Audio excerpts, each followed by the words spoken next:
Hello friends. तो polity की revision series में हम चैप्टर स्टार्ट करते हैं अब यूनियन एंड इट्स टेरिटरीज पे, that is from article 1 to article 4। आपको क्या करना है, आपको आपके नोट्स बनाने हैं। दूसरी चीज़, आपको या इस वीडियो में वो फैक्ट्स मिलेंगे जो अक्सर हम भूल जाते हैं और यही ज़रूरी होते हैं। स्टोरी तो हमें याद होती है, यही ज़रूरी होते हैं प्रीलिम्स के लिए। इसके अपार्ट फ्रॉम दैट आपने कुछ नोट्स वगैरह बनाए हो तो आप वो भी रिवाइज कर लीजिएगा, लेकिन I think this is going to be sufficient. इसके बाद आपको सिर्फ मॉक्स लगाने चाहिए और प्रैक्टिस करना चाहिए। So let's directly jump into the video. Okay, तो यार हम स्टार्ट करेंगे सबसे पहले आर्टिकल 1 से। तो आर्टिकल 1 में क्या दिया हुआ है? आर्टिकल 1 में दिया हुआ है name and it's territory. Okay, India की, ठीक है। तो ये आर्टिकल 1 में दिया हुआ है। दूसरी चीज़ हम सिर्फ फैक्ट्स पे ध्यान देंगे। एक और बार बता रही हूँ, सिर्फ फैक्ट्स पे ध्यान दूंगी मैं। यहाँ पे वो बताऊंगी जो एक्चुअल पेपर में आता है। I am not here to give you the complete understanding of the polity subject. Okay, सबसे पहले आर्टिकल 1 में दिया है नेम एंड इट्स टेरिटरी। दूसरा, यार जब आप बात कर रहे होते हैं यूनियन ऑफ इंडिया की, और दूसरी चीज़ होती है एक territory of India, territory of India, तो दोनों में क्या डिफरेंस है? अक्सर कंफ्यूज हो जाते हैं बच्चे। तो देखो यार, जब भी बात हो रही होगी सिर्फ यूनियन ऑफ इंडिया की, तो हमारे कॉन्स्टिट्यूशन में लिखा है कि India is a union of states. Union of India की बात हो रही है तो यहाँ पे इट सिग्निफाइज ओनली स्टेट्स। लेकिन जब भी बात टेरिटरी ऑफ इंडिया की आएगी तो इसमें क्या है, इसमें स्टेट्स तो आएंगे ही आएंगे, प्लस इसमें यूनियन टेरिटरीज भी आएंगी, जैसे कि चंडीगढ़, न्यू दिल्ली वगैरह, प्लस ऐसी कोई भी टेरिटरीज जो हम एक्वायर करेंगे फ्यूचर में। ओके, ये भी आएंगी टेरिटरी ऑफ इंडिया में। टेरिटरीज एक्वायर्ड और विल बी एक्वायर्ड। ओके, तो union of India only states, territory of India everything, everything including states. दूसरी चीज़ एक और याद रखनी है कि यार शेड्यूल 1 होता है। शेड्यूल 1 में क्या दिया हुआ है? इसमें दिए हुए names, names of states plus UTs. ये हमारे शेड्यूल 1 में दिया है। हमारे पास टोटल 12 शेड्यूल है। एक और वीडियो बनाएंगे जिसमें जैसे इंपॉर्टेंट चीज़ें होती है, शेड्यूल्स होते हैं, इंपॉर्टेंट अमेंडमेंट्स हो गए, इन सबको एक साथ हम याद कर लेंगे एक पर्टिकुलर वीडियो में, जो कि अक्सर याद होने चाहिए। मेंस में भी हम जब उन्हें रिकमेंड करें तो वो काफ़ी हेल्पफुल होता है। ओके गाइस, तो दूसरी चीज़ हम देखेंगे आर्टिकल 2 पे।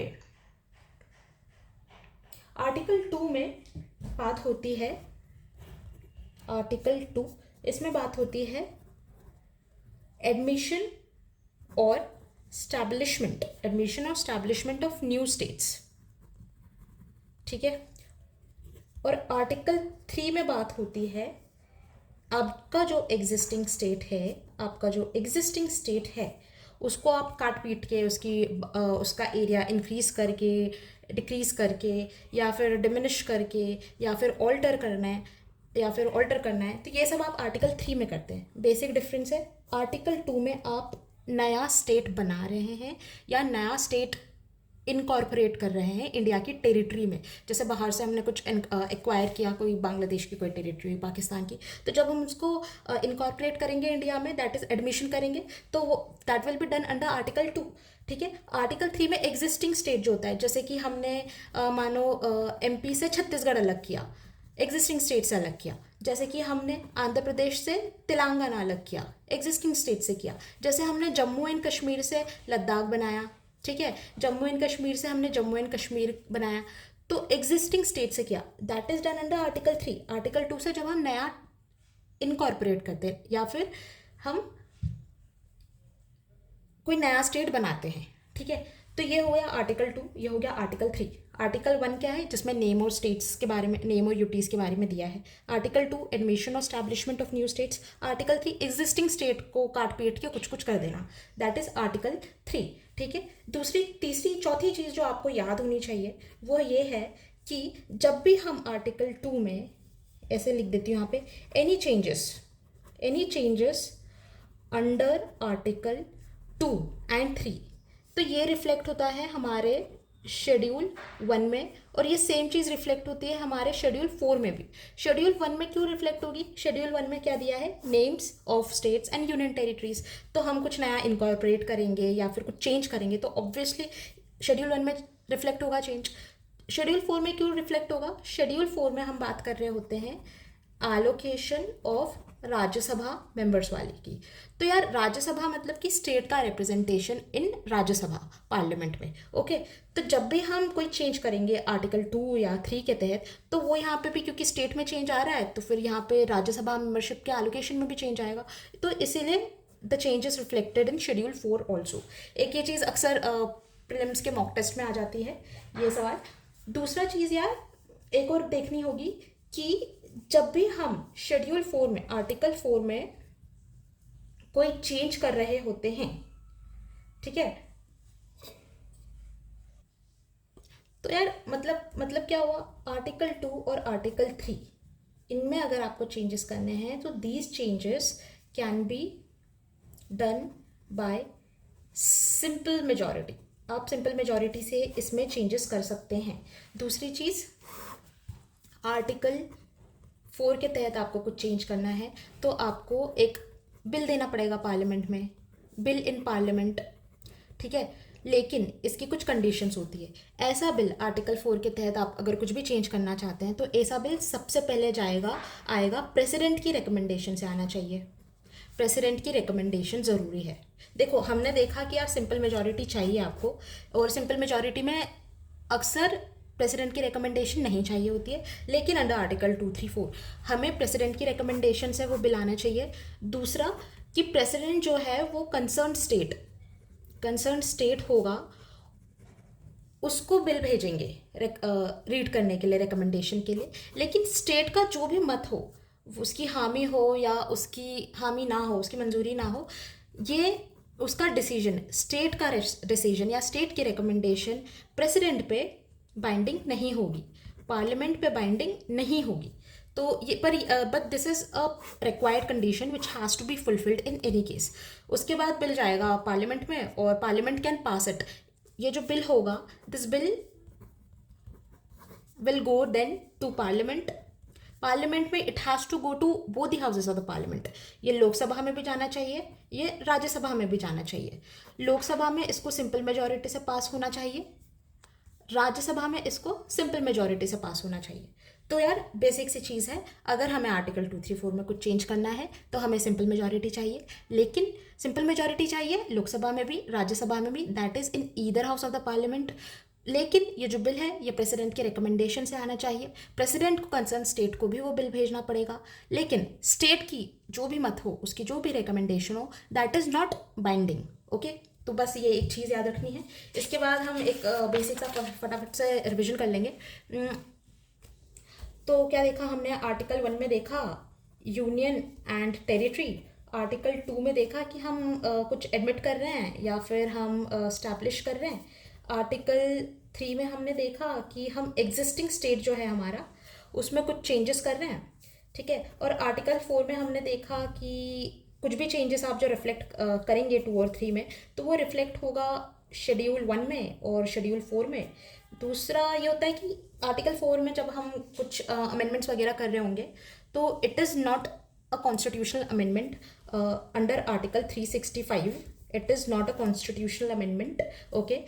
It has to be passed by simple majority, okay, by both the houses of the parliament. दूसरा बिल जो आएगा वो आएगा प्रायर रिकमेंडेशन, प्रेसिडेंट की प्रायर रिकमेंडेशन से आएगा, और वो बिल प्रेसिडेंट रेफर करेंगे कंसर्न स्टेट को, ओके। और कंसर्न स्टेट की जो भी डिसीजन होगा that will be non binding, okay.